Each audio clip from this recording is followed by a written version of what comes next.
Uma coisa é certa, os estrangeiros quando começarem a ouvir o que a gente falou vão querer comprar mais em Portugal. Com tudo aquilo que a gente falou bem deles, não é? Ok. Posso? Podes apalabrar. Há duas situações que me preocupam. Há duas, se calhar há mais. Mas há aqui duas, quando se fala disto. Embora tenha noção que os imóveis possam ainda aumentar mais, nós estamos aqui a revender e a revender e a vender os mesmos imóveis. Pronto. E temos efetivamente o tal problema dos residentes que, ou porque é negócio, vão-se embora e deixam as casas a outros. São os mesmos imóveis. Podemos ficar deslocalizados, alguns terão de partir. Pronto, é uma opção. Mas o que eu pergunto é, o juro hoje em dia está baixíssimo. Mesmo que se consiga manter uma venda e revenda das mesmas casas, isto é, se não se apostar novamente na construção, e nós temos aqui muito sítio para construir, só não se constrói porque, por enquanto, as hostes políticas não deram abertura para se fazer, porque esta margem sul tem muitos sítios para se construir. Pronto, e então aí sim o boom, aqui deste lado da margem sul vai subir extraordinariamente, provavelmente já estou a fazer tijolo. Mas a outra coisa que me preocupa, mas o que me preocupa efetivamente é em que dia e em que hora é que os bancos vão chegar a uma determinada altura e vão ficar com mais ganância de juros. Ou seja, os estrangeiros entram em Portugal, estão isentos de 10 anos de AMI, de IMI. Os estrangeiros não pagam impostos, aqui digamos, a não ser uma escritura, um valor de escritura para a compra das habitações. Trazem o dinheiro vivo para cá. Pronto. Eles pagam impostos, em termos de escritura, de inciso, ou seja, o IMT. Sim, mas é naquela hora que eu fico mais excelente. É naquela hora, assim como nós. Assim como as pessoas. Pronto. Os juros vão se manter assim até quando?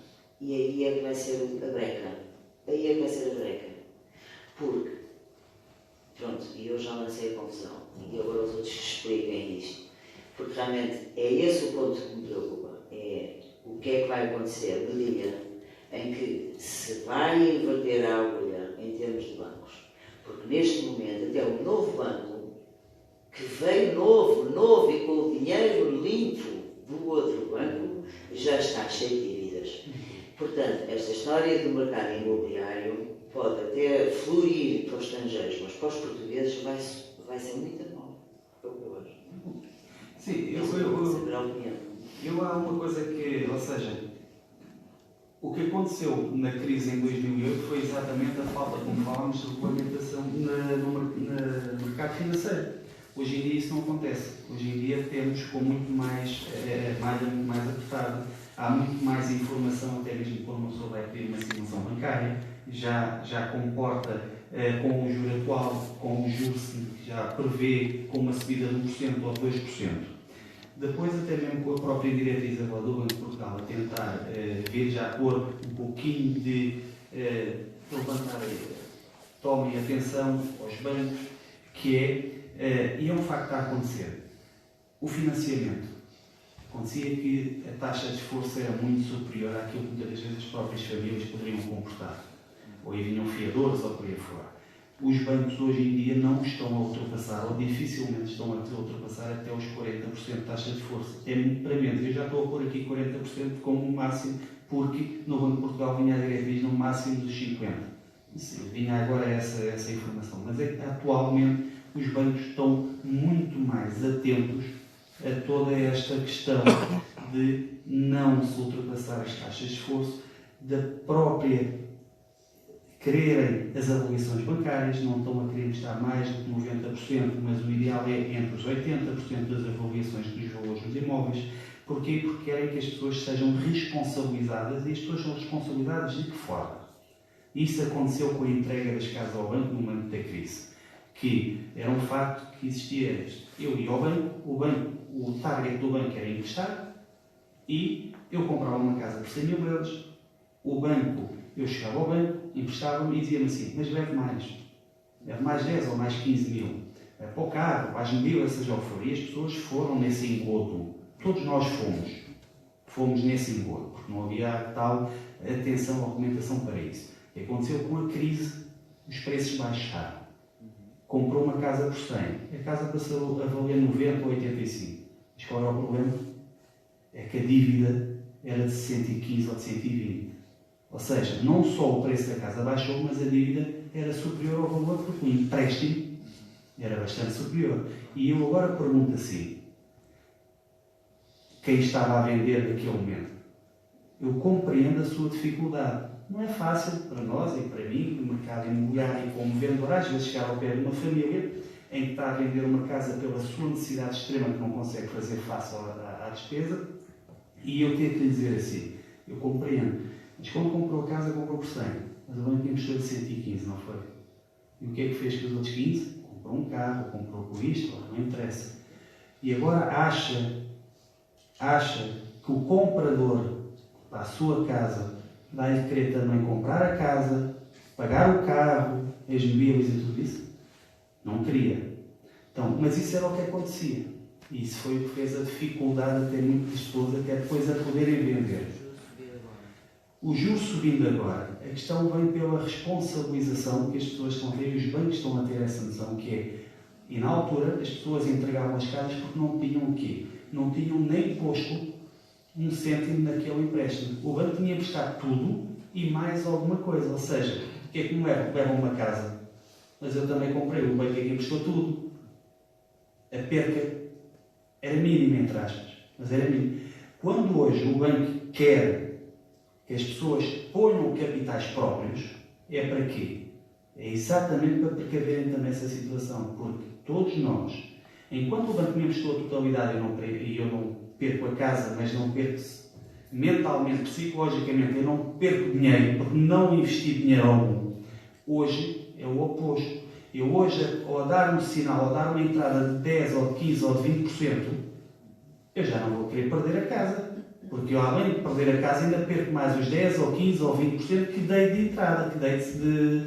Ou seja, a responsabilização é maior e depois a própria análise financeira é muito mais apertada, é muito mais responsabilizada. Não estou a dizer com isto que não possa vir a acontecer, mas nós temos que aprender as lições, porque eu sempre costumo dizer, é muito mais fácil aprender com os erros dos outros, porque sai muito mais barato a mim. Porque se eu não aprendo quando o outro errou e eu vou cometer o mesmo erro, então eu aqui, passo a expressão, se calhar andei a dormir. Mas se eu vi que o outro errou, e se eu aprender com esse erro, facilmente, se calhar, eu não vou cometer o mesmo. Assim ensinar. Jorge Torres. A minha questão prende-se mais com esse impacto do novo, portanto, da pessoa estrangeira que se dirige a Portugal e que, imaginemos, decide instalar-se na costa. Existe o risco, como aconteceu, por exemplo, em Veneza, em que uma população de 500 mil habitantes há cerca de 20, 30 anos, passámos por uma população de 50 mil pessoas locais e os restantes são grandes magnatos que compram casas. Existe esse risco na costa de nós ficarmos a defrontarmos com pessoas estrangeiras aqui na rua, ali na rua dos pescadores. Tomarmos nós. Eu não sei se é isso. Mas a observação é de estrangeiros ficarem a serem em maior número do que nós locais. Eu penso que não. Penso que não há de haver esse problema. A questão é que, se nós formos a ver, e a Costa até é um bom exemplo, Nós vimos o que é a costa no inverno e reparem, hoje a costa é... Bem, se nós formos a ver antes dos anos 90, 2000, antes dos anos 90, 2000 nós éramos muito menos e mesmo quando houve a questão da construção, inicialmente a costa, e nós temos grandes exemplos disso, por exemplo, aqui mesmo ao pé onde era a antiga esquadra da polícia, aquelas torres que foram todas construídas de tipologia T1, porquê? Porque era essencialmente para férias. As pessoas vinham cá e as casas eram construídas com este. Só uma questão. Na costa, de acordo com estatísticas dos anos 2005, 2010, eram recenseadas 12 mil pessoas. Aqui na costa, porque eventualmente estavam recenseadas e depois estavam recenseadas em Lisboa. Havia aquele processo. Agora são muito mais. Pois, eu não tenho essa ideia, mas eu estava a pôr a questão na medida em que, sendo 12 mil pessoas, facilmente 12 mil pessoas podem ser abarbatadas por 20 mil pessoas. Não, mas nós não devemos ter esse receio. Nós, pelo contrário, isto acaba, se formos a ver por outro lado, se calhar vem dar aquilo que nos falta, que é para termos uma capacidade de crescer. E nós queremos crescer, crescemos, e se queremos evoluir, não podemos ficar estagnados e nem ter um medo que venha alguém de fora e que eu vou passar aqui, vai se reproduzir muito mais que nós vamos passar a ser minoria. Agora não, isto vai acabar por ser uma junção. E quando quem vierem cá ficarem a viver, e é bom que fiquem cá a viver, porque vem também de certa forma revitalizar a nossa terra, vem trazer outros conhecimentos, vem trazer outras experiências em que nós só devemos de aproveitar com elas, de aproveitar e de fazer com que nós próprios vamos crescendo e que vamos criando condições para quem vem queira ficar e que nós possamos, quem cá está, poder melhorar e aproveitar. Acho que isso faz... E depois não temos que ter aqui só um enquadramento, que é bom. E nós estamos a um passo da capital. Agora, se podíamos sim e devíamos estar com um enquadramento bem diferente para aquilo que dizemos que a Costa da Caparica é a cidade da Costa da Caparica, então temos muito para crescer ainda. Temos muito para crescer e estamos às portas da capital, com as melhores praias da Europa, com um clima, não somos mais porquê? Pergunto eu. Não é? Porquê que não somos mais? Porquê que não somos realmente uma cidade? Porque não basta dizer que somos cidade. Acima de tudo, temos que ser cidade. E se calhar estes estrangeiros a vir para cá vão ajudar a que isso aconteça. É realmente sermos cidade, não só de nome. Há aqui uma questão ambiental a ter em conta. A construção pesada na costa é um perigo para as praias. Passamos a ter apartamentos, mas a deixar de ter praias. Mais perguntas? Espera lá que aí o filho Tomás.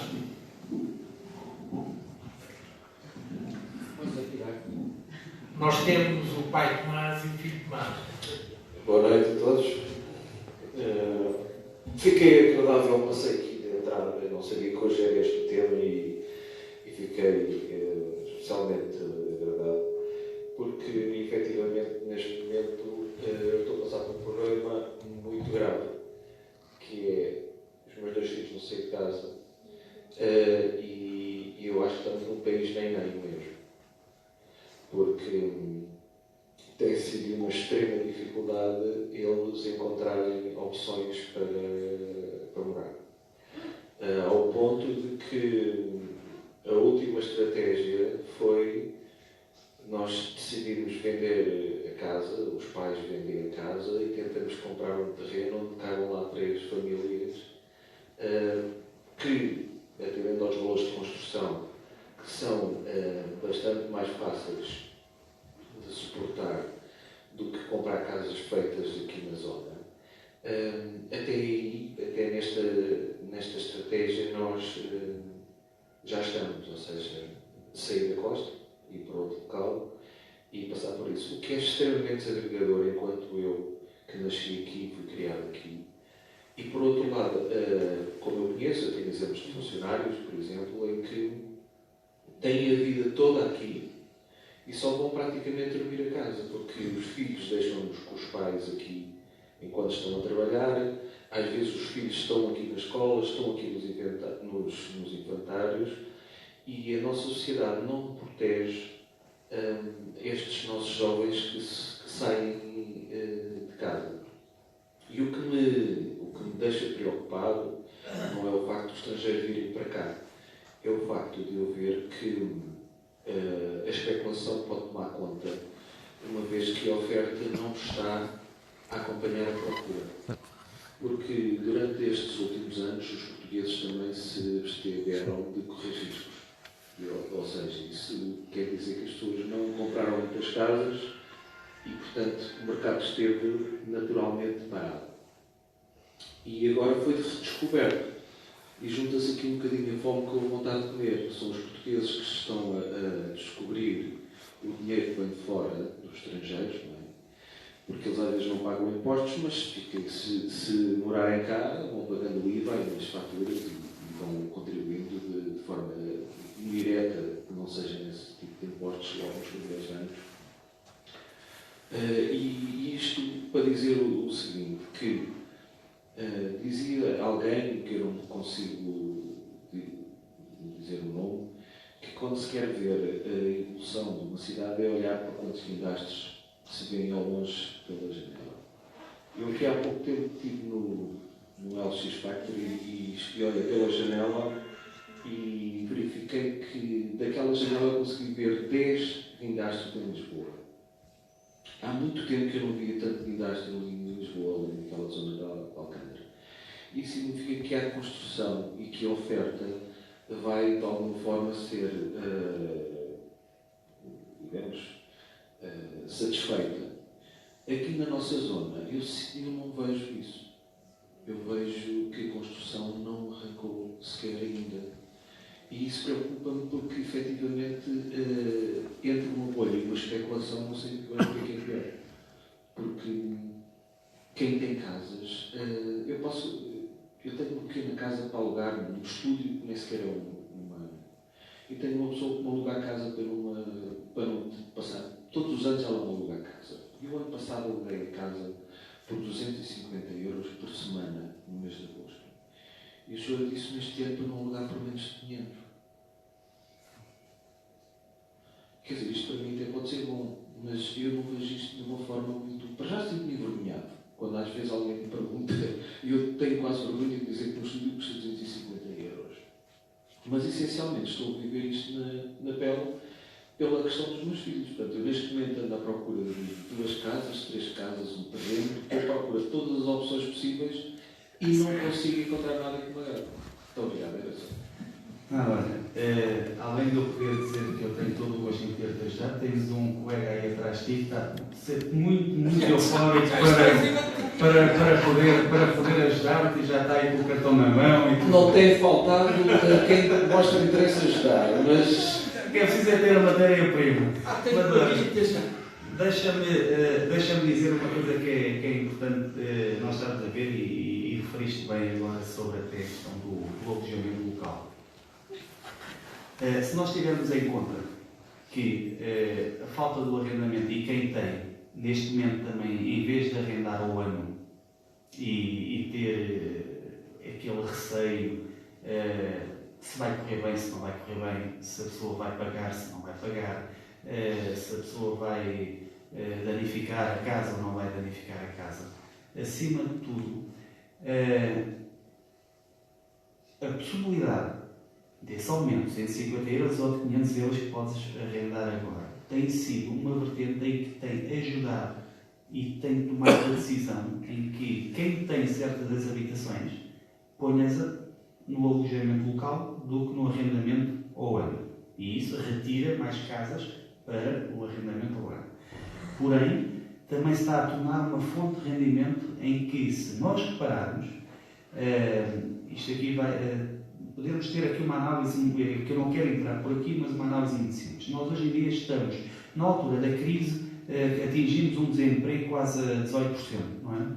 hoje em dia estamos com um desemprego aos 8%. Ou seja, tivemos aqui uma redução enorme. Mas temos que ter em conta que muito deste emprego ou deste trabalho que existe é precário. E aí sim, não sabemos se depois, por algum abalo, possa existir que essa gente venha para a rua, não é? Que perca o seu trabalho e que venha originar aí um momento menos bom. Mas o que é facto é que uma das fontes de rendimento e que as pessoas aproveitaram é quem tem essas habitações aproveitar no alojamento local. E muita gente que estava desempregada começou a ter rendimento através daí. Através do alojamento local. E em vez de ter um apartamento arrendado, por exemplo, por mês, esse T1 ou T0 por 300 ou 350 euros, ou 250 euros, tem por semana por 500. E então quer dizer que a rentabilidade num apartamento que estivesse no mercado dito normal de arrendamento, que lhe rendia 300 ou 350 euros por mês, pode estar-lhe a render agora 2.000 euros por mês. Mas depois vai pagar com os filhos. Depois vai? Vai pagar com os filhos. Com os filhos. Porque eu depois... Mas infelizmente é o mercado. O que é que nós temos que pensar aqui? Eu tenho uma postura de pensar sempre o lado positivo das coisas. E tenho que procurar aí um lado positivo. Um lado positivo é que nós temos que realmente nos reinventarmos e temos que procurar uma solução que passe por eu estou a rentabilizar agora 500 euros. Não é? É uma mais-valia. Posso rentabilizar até 2.000 euros. Provavelmente, a rentabilidade que eu estou a retirar agora de um apartamento T1 de 2.000 euros vai-me permitir, porque realmente eu não vou conseguir encontrar se calhar um T1 ou um T2 para um filho ou para dois, a pagar 300 ou 400 euros. Se calhar eu vou ter que pagar quanto? 600 ou 700. Bem, mas eu em vez de ter 300 de rentabilidade tenho 2.000, se calhar eu ainda ganho os menos 400 limpos e pagando 700 uma casa, mais 700 outra que dá 1.400 e eu ainda fico com 600 do apartamento. Porquê? Porque da rentabilidade que tu tiras 2.000 euros que não retiravas só 300 ou 400, dá para poderes aumentar sim o valor da renda que vais pagar por cada filho, 700, mas ainda te sobra. E pagas 2 casas do mesmo. Agora nós temos é que ter aqui este enquadramento. Nós ganhamos um lado, saber que podemos depois ter que, não é perder, investir no outro. Mas a rentabilidade, se nós formos a ver, de 300 para 2.000 euros, permite-nos, então, em vez de pagar uma casa também por 700 ou 200. E continuar com os mesmos 400 se fossem só os 400 que tirias de uma renda mensal. E aí não te permitia nem pagares um apartamento por 200 nem 300. A tentarmos às vezes ver essa forma. Mas falta construção. Eu acho que não. Eu acho que vai começar a faltar. Mas na construção nós temos muitas casas vagas ainda em Portugal. Houve um grande, enorme boom de construção que neste momento há muita casa fechada ainda. Essas casas que estão fechadas, porquê? Porque na costa também, mas sempre houve e continua a haver, porque as pessoas não tinham confiança no mercado e então preferiam retê-las do que pôr a arrendar, com medo de exatamente isto, com medo de elas serem danificadas, com medo que as pessoas não paguem renda, então para quem me chatear? Eu fico a chatear quando eu quiser, mas não, pelo menos não me chateio. As pessoas têm que ter confiança e o governo aí mais uma vez, seja ele qual for, tem que arranjar mecanismos que transmitem essa confiança aos senhorios e aos inquilinos também. Aos senhorios e aos inquilinos. O microfone está onde? Não, então é o Dédito. Olha, já vai dizer ao fim que tem um terreno. Boa noite a todos. Está aqui com uma voz metálica, eu ouvi que não és. Muito estranho. Muito obrigado por nos proporcionarem esta reunião. Obrigado para a Candeia e ao orador, aos Janés. Queria aqui acrescentar uma coisa que o João falou, que quando disse que às vezes nas crises gera-se oportunidades. Eu lembro-me do Primeiro-Ministro que uma vez disse isto e ficou muito mal interpretado. O que é que eu queria dizer com a crise gerar novas oportunidades?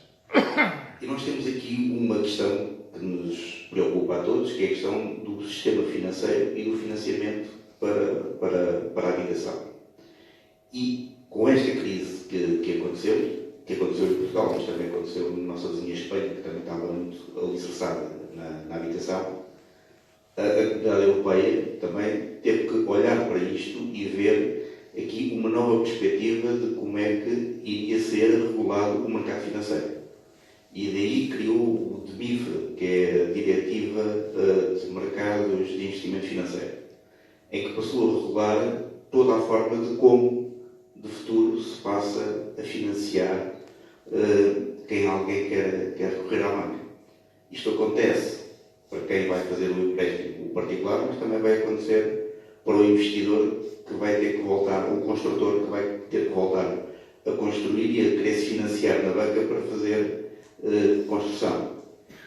Mas quando nos preocupamos que em Almada não há construção, eu queria recordar que o PDM da Almada está preparado para aumentar 3 vezes mais a população que existe presentemente no Conselho de Almada. É uma questão de as câmaras, o João foi ali falando várias vezes, nos governos, mas as câmaras têm muita responsabilidade também nestas questões, porque as câmaras também incentivam também a construção. Nós vamos ter aqui um bom exemplo do que vai acontecer na Baía Tejo, não é? E o que vai haver no Cais de Ginjal, que toda aquela zona vai haver ali muita habitação que vai ser construída de nova. Portanto, simplesmente está a criar aqui um momento para se voltar a ver habitação. E isto, portanto, vai alterar a questão de quem se vai financiar. Vai ter sempre que correr o risco, como é óbvio, há sempre o risco de não se conseguir fazer pagamentos. Mas quem se vai financiar? A banca informa claramente o que é que acontece presentemente e subir 2 ou 3 pontos percentuais nos juros. Portanto, a pessoa passou a ser esclarecida, que era o que não acontecia, se calhar no passado, era incentivar a endividar-se mais. Quanto hoje aos imóveis, há uma questão, a Ausenda levantou-se ali uma questão que foi os imóveis, está-se a revender os imóveis. É verdade, eles estão-se a revender, mas levam ao upgrade, não é? Porque eles, na maioria dos casos, foram comprados, foram recuperados e voltaram a ser vendidos. É evidente que se eles não tivessem, se tivesse sido na primeira fase, em que se eles tivessem as manutenções deles, depois não teriam valor, teriam outro, não é? Por isso é que houve a revenda desses imóveis. Portanto, eu penso que o Conselho de Almada não tem um problema de falta de imóveis, o João disse muito bem, há muitos imóveis ainda fechados, há imóveis, casas que construtores estavam a terminar obras e não terminaram, há uma série de projetos aprovados para fazer construção, as pessoas estão à espera das melhores oportunidades para se vir para o mercado. Se houvesse uma especulação financeira de imóveis, de imobiliário, começava-se a fazer mais imóveis. E isso é o que vai acontecer quando se for exagerado, não é? Passa a construir mais imóveis, porque Almada, por exemplo, que é o caso, tem muito espaço e tem uma série de projetos para construir imóveis. Portanto, eu penso que não deve ser preocupação. Pelo menos, nós olhando aqui para o Conselho de Almada, não é preocupação, nós somos estamos aqui na metrópole de Lisboa, portanto, vamos provavelmente beneficiar disso. Não, e os imóveis vão continuar a revender-se, é normal. Eles vão.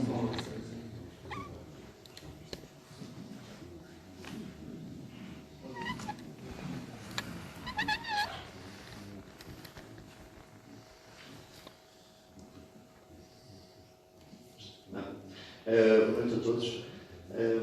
Eu gostava de lançar aqui uma questão também a debate. Já agora, obrigado pela conferência e pelas explicações que tens vindo a dar. Nós falamos aqui acerca da dificuldade que os nacionais têm em adquirir imóveis, acompanhar a subida dos preços de mercado. E eu tenho uma teoria acerca dessa dificuldade. Durante muitos anos, cerca de 30, 40 anos, o Estado não teve uma política de habitação. A política de habitação era baseada no congelamento das rendas. Então, as rendas, como o valor das rendas mas era relativamente acessível, acabava por criar uma política de preços no país e essencialmente limitar o aumento dos salários como forma de manter a competitividade do país. Quando as casas para arrendamento no mercado deixaram de estar disponíveis, passou a recorrer-se à banca. Começaram a aparecer os juros bonificados, como explicaste. A minha questão, e é uma questão que eu queria lançar a debate, como é que nós vamos fazer face a este aumento do preço médio de aquisição dos imóveis sem aumentar o rendimento dos nacionais? Portanto, a pouco e pouco, o rendimento dos nacionais vai ter que subir, portanto, um aumento de salários para acompanhar o preço de venda das casas, dos imóveis que estão disponíveis no mercado, porque não há outra forma de manter os salários artificialmente baixos como nós tínhamos anteriormente. Nós tínhamos os salários artificialmente baixos porque uma das componentes do rendimento disponível e do cabaz de preços do consumidor era essencialmente o custo da habitação.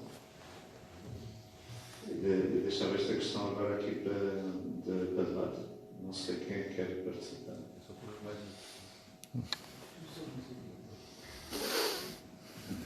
Só para complementar aqui a informação que foi passada, que de facto é a história do NEM. Eu tenho 2 filhos formados que saíram da faculdade, formados, e os ordenados deles, um é 600 e tal euros e o outro é 500 e tal, formados.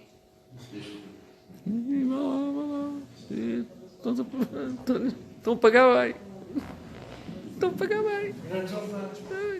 Eu punha ainda outra questão, aqui há a discussão que se vem da tal hipótese de entrarmos numa bolha imobiliária. Eu acho que a razão essencial da bolha imobiliária é haver um desfazamento entre a oferta e a procura.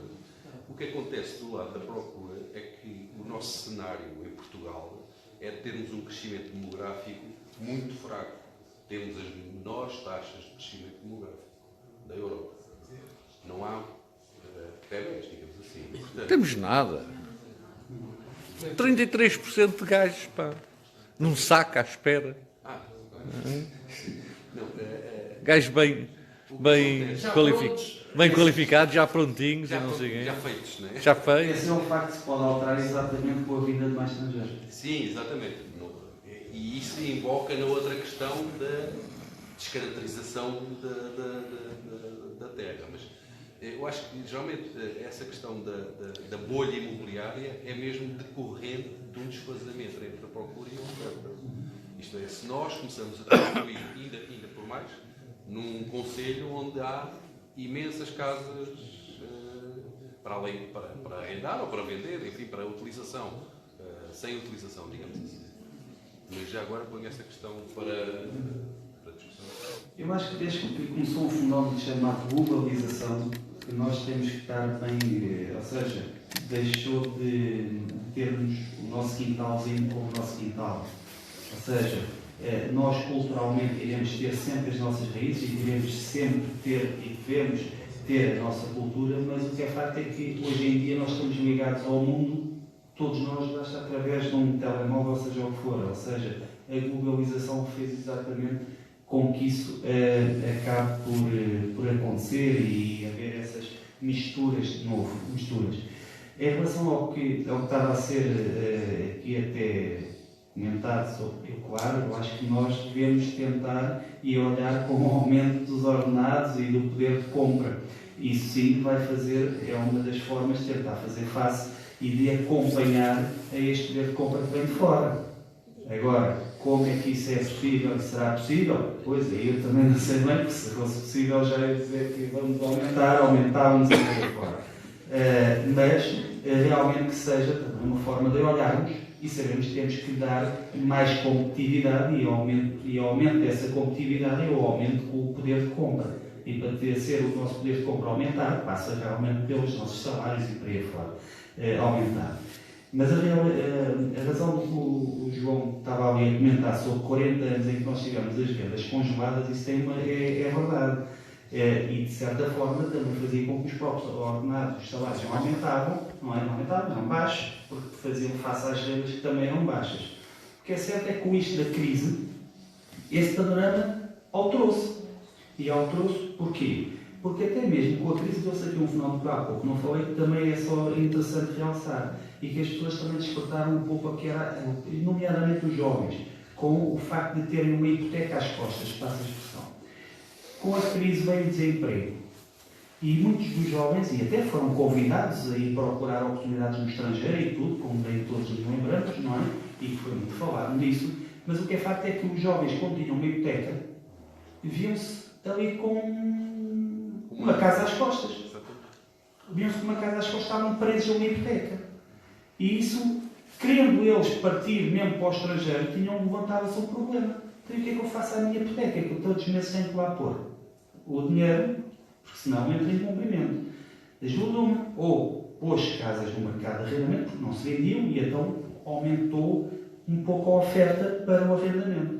Aumentou um pouco a oferta do arrendamento nestas condições. As pessoas não vendiam, então tinham que pelo menos arrendar para poderem fazer face à despesa que tinham.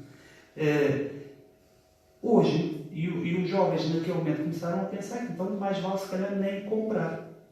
E vou para o mercado de arrendamento que me torna, de certa forma, liberta-me de uma hipoteca, liberta-me que eu faça um contrato de arrendamento. Hoje posso estar a trabalhar aqui no Porto, amanhã posso estar a trabalhar em Espanha, e então dizer ao senhorio, olha, eu vou ter que deixar a casa é muito mais fácil do que dizer ao banco que não vou poder pagar ou que arranjar alguma forma. E isso fez com que, por outro lado, desse origem em 2012 à nova lei do arrendamento. E qual foi o grande motivo, o grande fator da nova lei do arrendamento? Foi exatamente para vir tentar descongelar essas rendas baixíssimas que nós tínhamos. Nós tínhamos senhorios com rendas irrisórias, e mesmo assim, e nós todos sabemos disso, a gente agora vamos dizer assim, em que lado é que eu estou? Se eu estou do lado, se sou eu que estou numa casa em que pago 10 ou 15 ou 20 euros por mês. Sim, mas com pensões de velhice de 150 euros. É verdade, mas é aquilo que a gente vê. E o mercado, quando a nova lei do arrendamento veio exatamente para isso, veio para de forma que pudessem vir a ser as rendas atualizadas antes de 90, 1990, pudessem vir a ter um mecanismo de poderem vir a ser atualizadas. Não é? E aconteceu.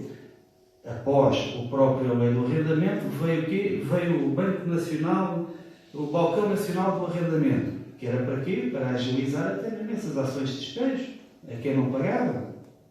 E aqui, não é? Porque se o mercado da renda acaba de ser descongelado para que os preços venham a níveis que possa-se fazer face, por outro lado, também tem que haver a forma de poder controlar, e foi o que se tentou com a nova lei do arrendamento. Conseguiu-se a 100%? Não. Posso? Quero dizer 3 coisas. Só 3? E fazer uma pergunta. Essa senhora está assediada? Daqui um certo calorzinho. Ora bem. Eu queria dizer 3 coisas. Primeiro, não é em Almada, em relação à questão do Joaquim, não é Almada, não é na Costa. Isto tem de ser uma grelha mais fina para percebermos. Primeiro é a questão dos filhos, que estão em bons empregos, do Joaquim. Estão em bons empregos, mas com ordenados miseráveis. Isto é um sinal da situação económica em que nós estamos, em que isto não passava. Antigamente isto não existia. As empresas que estão a empregar os filhos do Joaquim nunca pagariam aquilo. Nunca pagariam aquilo. E realmente isso é um traço claro de como as pessoas acabam por ser afastadas dos sítios onde vivem. Desculpa, é um traço de claro, pouca vergonha. Pouca vergonha, exatamente. Porque pagar estas verbas a pessoas com a formação dos filhos do Joaquim é uma pouca vergonha. Ou não é pouca, é nenhuma. Deixa eu ver. Por outro lado, também há muitas casas vagas em Almada. Os filhos dele é que não querem ir para lá. E eu não os recrimino. Não é? Portanto, depois ainda há esta situação. Não é? Ainda há pouco tempo eu vi um anúncio, casa de férias à venda por 10 mil euros. Com não sei quantas assoalhadas, no segundo grau. Não é? Que deviam dar a casa e uma G3. Portanto, há aqui, a sério, e nem sequer, e não era legal, claro, não é? Mas, portanto, há aqui uma série de questões que se prende com a segunda coisa que eu queria dizer. E que eu vou dizer que, por acaso, o nosso novo colaborador que temos a acrescentar à ficha do jornal esteve a falar comigo aqui a semana passada, que é o engenheiro Abel Pinto. Nós temos uma coisa com o engenheiro. E que me teve a dizer o seguinte caso. Ele nasceu em Alfama. E dizia, agora Alfama está com os turistas, não sei o quê. Mas eu saí de Alfama, eu com 6 anos, ou 5 anos, porque a casa já não tinha condições para ter 1 ou 2 filhos, porque eram casas sem condições nenhumas. Portanto, a gentrificação também acontece, aliás, eu falei-vos aqui nisto, depois da renovação urbana das condições daqueles sítios. Porque as casas em Alfama, eu por acaso conheço, eu nasci lá muito perto, as casas em Alfama realmente não tinham condições nenhumas, não tinham casas de banho, eram casas minúsculas, e só depois de haver uma certa renovação é que aquelas casas foram remodeladas, acho que o Adélio também falou nisso, foram remodeladas, juntaram 2 ou 3 casas, 2 ou 3 fogos, para fazer um apartamento de jeito, e por aí fora. Eu lembro, por exemplo, de uma grande intervenção junto ao castelo, que foi onde o meu pai nasceu, também numas casas deste estilo. Houve uma renovação fantástica, em que aquelas casas passaram a ter excelentes condições, mas não tinham. Não é?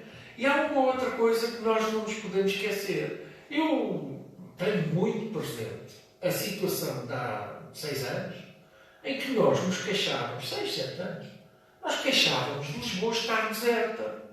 Ser perigoso andar para a rua à noite, não havia ninguém. E agora estamos a queixar porque são estrangeiros. E daqui a pouco devemos queixar porque tem mais de 1,70 m ou qualquer coisa assim no estilo, não é?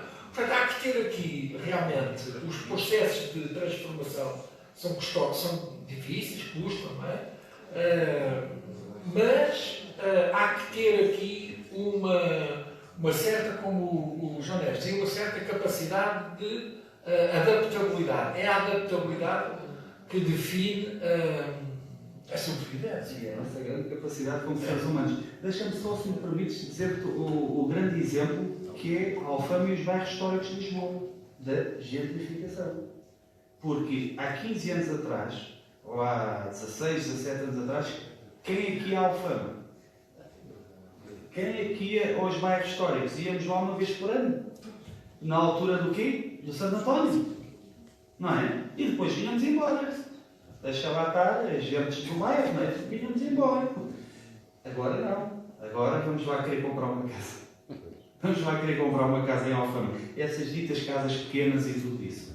Não é? Uma grande diferença. Só para dar aqui mais este exemplo, nós vamos, à partida, ter aqui o caso aqui da zona do antigo bairro dos Bacalhoeiros, não é? Que estamos a ter um processo que tudo tem a ver exatamente com gentrificação. Tudo tem a ver. As pessoas que lá estão, não é? Desde há 40 anos, desde a fundação do próprio bairro, foi vendido agora, foi vendido a um fundo, que nem se sabe bem o que é, ou empresa de investimentos que é, com sede em Cascais, mas com ramificações a Londres, o gerente é o mesmo. O que é que vai dar dali? Uma coisa seguramente se irá. A gente que lá vive agora, provavelmente vai ter que sair e vai dar lugar a outro empreendimento, a algo bem diferente. Mas uma coisa também será certa. vai ficar bem diferente do que está agora.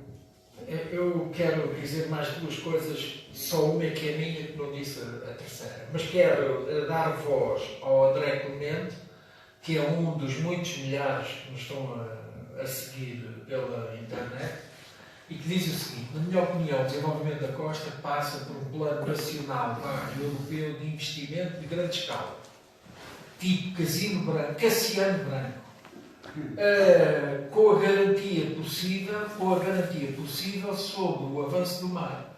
A costa tem que ser descaracterizada quanto baste e as forças da margem sul deveriam se unir no sentido de fazer Lisboa perceber que a costa pode dar um retorno de enorme escala local e nacional. Esta é a opinião do nosso amigo André Clemente. Aproveito para recordar que na campanha de novos sócios nós estamos a oferecer precisamente um póster daquele plano do Cassiano Branco. Só se for para os teus filhos. Muito mais. E a outra coisa que eu era para dizer, já me esqueci. Alguém quer falar? Não, tinha a ver com a tal situação que as casas vendem-se. Obviamente as casas mais antigas, não é? E muito antigas, e outras devolutas, obviamente, são recuperadas, isso é ótimo. Aquilo que eu me referi em termos de especulação, pronto, não só de... Pronto, mas em termos de especulação, é que em 2014 fez-se uma atualização em termos de cadernetas, certo? Por causa dos pagamentos dos imóveis, há uma atualização, não é, dos CNIs. Portanto, e nós estamos em 2018, não é? E neste momento as propriedades estão a ser vendidas quase ao dobro do valor que estão na atualização de 2014. Portanto, isto é doido. Isto é completamente doido. Se nós formos a ter aqui em linha de conta, poderíamos essa questão aconteceu até uma engraçada. Na altura da crise, 2009, 2010, essencialmente 2011, 2012, viu-se o oposto. As reavaliações das finanças, não é? Vieram para valores muito mais atuais, ao valor final, ao valor de transação, não é? Comercial, assim dizendo, e que aconteceu um facto muito curioso e que eu deparei algumas, e não foram assim tão poucas vezes, que era o valor comercial inferior ao valor que estava nas finanças. E isto porquê? Porque as finanças, nós tínhamos disparidades. Tínhamos um imóvel que era vendido por 100 mil euros e tinha uma avaliação de 15 mil euros. Depois, o que é que aconteceu? As finanças fizeram para a coleta, simplesmente para a coleta, que é através da contribuição autárquica, né, do IMI, avaliaram e puseram aquele imóvel perto dos 90 mil euros. O que, de facto, com a crise, aquele imóvel que era por 100 começou a ser vendido por 80 ou 75. Mas o que aconteceu? As finanças tinham avaliado por 90. Não é? Quem comprava ia pagar o imposto por quanto? Pelo maior valor, por 90, e no entanto estava a comprar por 75 ou por 80. Ou seja, isto quando infelizmente é sempre difícil contentar todas as partes. Às vezes aqui é aquelas questões. João, aqui a questão é que o que é que se acontece neste momento? Acontecem algumas situações, não sei em porcentagem. Se uma caderneta predial de um imóvel diz que aquele imóvel vale 120 mil euros, e se o proprietário está a vender por 200 mil, ok, ele não vai vender. Não vai vender. Há alguém que vai contrair um empréstimo, porque não há nenhum banco que lhe vai emprestar o dinheiro, fazendo uma avaliação por 180, que é 80% dos 200 mil. Portanto, o que vai acontecer é que vai haver uns chicos espertos, como é óbvio, não é? Que vão fazer uma escritura sobre metade do valor, dão um X e vão escriturar por menos. O Estado é lesado e quem tiver que comprar tem que ter capitais próprios para comprar aqueles móveis. Cada vez isso é mais difícil. A malha está apertada. Isto é verdade. É verdade. Mas a malha cada vez está mais apertada. Mas agora a situação, por exemplo, nós aqui no auditório temos esse problema. Este auditório, sabes qual é o valor disto? 400 e tal mil euros. Hã? É? Ainda vai 600 mil. Se calhar, dividido aos pagadinhos. Mas pronto, há aqui várias qualidades. Mais? Eu posso dizer, por exemplo, onde eu vivo, no meu prédio, houve vizinhos meus que pediram reavaliação do imóvel e alterou o valor para menos. Para menos. Não, porque eles esticaram. Altera, mas eu penso que não altera de uma forma muito simples. Aqui é impossível. Para vocês terem uma ideia, aqui foi-me oferecida uma loja por 2.500 euros para comprar. A loja tinha que pagar de impostos 25.000 euros. A senhora, para se ver livre do encargo, que era um encargo que tinha todos os meses para o condomínio, a senhora doou a loja à igreja. E isso é uma grande realidade. Isso é uma aberração. Isto é uma aberração. Porque as lojas, inclusive, pagam 6,5% de imposto. De imposto do IMT. 6,5% sobre o meu valor. E a realidade é que quando nós temos valores, como a Alzenda estava a dizer, do que é fazer por fora e tudo isso. Hoje em dia é muito mais difícil. Reparem que até na lei que saiu agora de agosto, tudo o que for acima de 3.000 euros não pode ser em dinheiro. Tem que ser em cheques e por aí fora. Todos os contratos e escrituras atualmente têm que ficar lá mencionados os números do cheque que foi passado nos contratos e na escritura em aspas. Inclusive ainda vai mais longe. Vai ao ponto de ter que informar as profissões e as fontes de rendimento dos intervenientes, ou seja, os compradores e vendedores. Tudo isso é para ficar mencionado na escritura pública. Mas quem tem dinheiro é que paga. Tirando essas atividades. Mas não, Mas depois tem outra questão, que é a mais-valia. Porque eu, quando compro, antigamente havia muito isso. Hoje em dia, a pessoa que pensa que está a poupar agora na questão do IMT vai pagar muito mais quando for à venda. Porque a pessoa não se pode esquecer. E isso é que fez com que também, cada vez mais, as pessoas fossem pelo que é correto.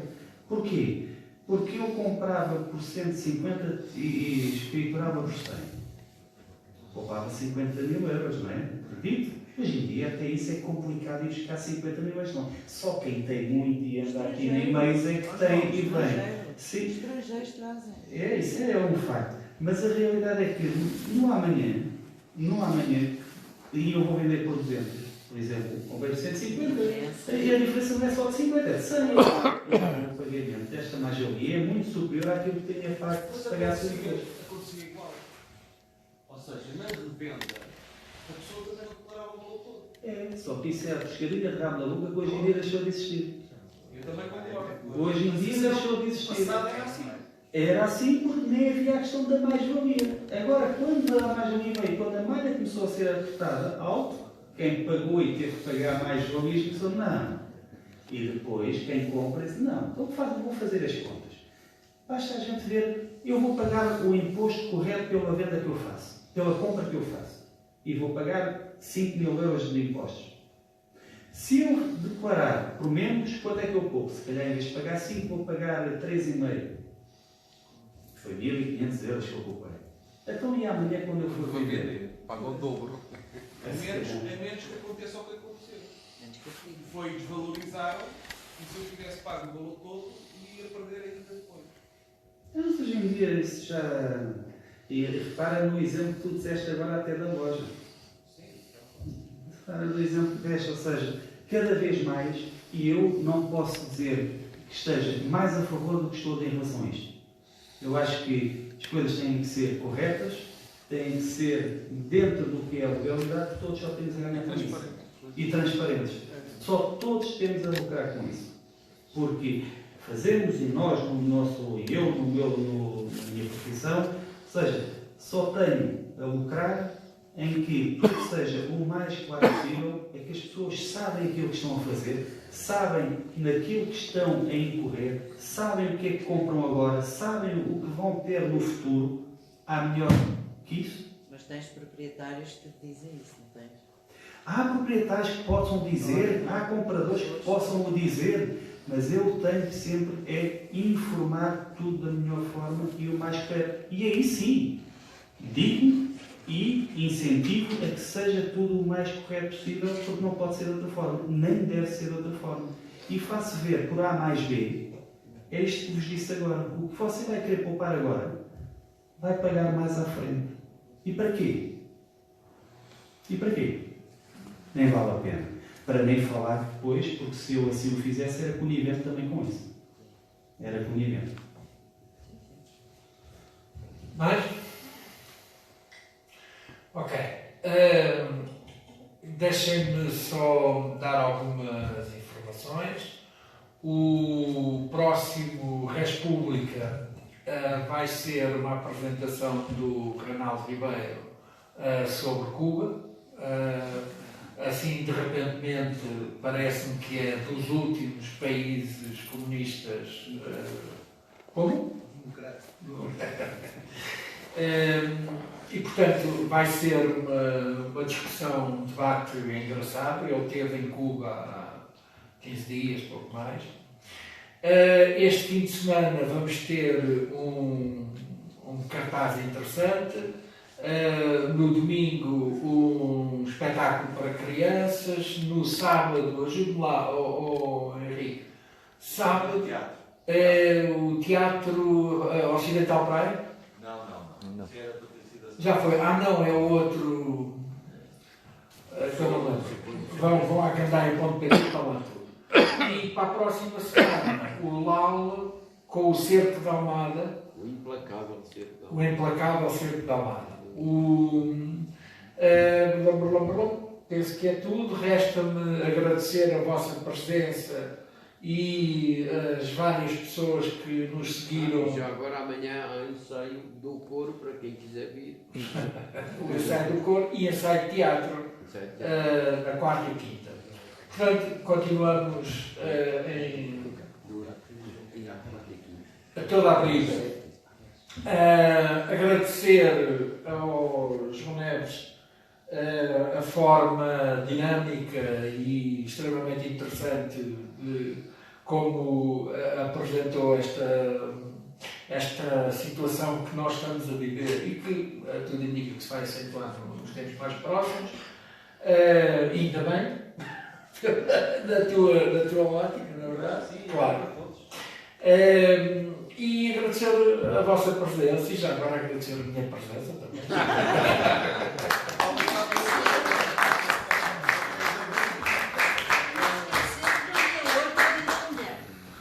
Exatamente, dia 8 é o dia da mulher. É verdade, não. Mas não fazem nada com o dia da mulher. Nada. Não, fazemos, mas é em casa, calma. Fazemos o almoço em casa. Concluir como? É concluir?